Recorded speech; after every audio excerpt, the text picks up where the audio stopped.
প্রায় বেশ কিছুদিন ধরেই মেজবানি খাবারের আদ্রক হোটেলে অনেক ভিডিও এবং রিল দেখে আমিও ওই দিন চলে গিয়েছিলাম আদ্রক হোটেলে।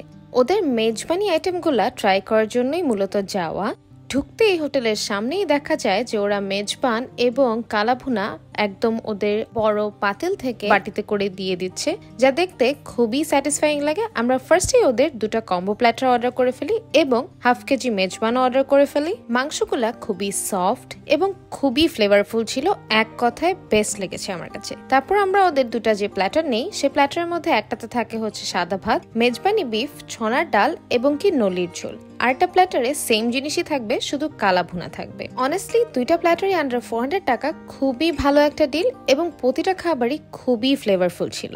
তারপরে চলে আসে ওদের মোরগ পোলাওয়ের পোলাওটা খুবই ঝরঝরা ছিল এবং চিকেনটাও ওয়াজ পারফেক্টলি কুকড। বাট ওদের সবচেয়ে ফেভারিট আইটেম আমার হচ্ছে গিয়ে ওদের এই আখনি বিরিয়ানি ফ্লেভারটা যেমনই ভালো ছিল, ঠিক তেমনি এটা ডিনার কিংবা লাঞ্চের জন্য একদমই পারফেক্ট। আমরা লাস্টে ওদের দই এবং চা দিয়ে মিলটা শেষ করি। ওদের লোকেশনটা একদমই ইজি, এজকার ইম্পালস হসপিটালের একদম অপোজিটে।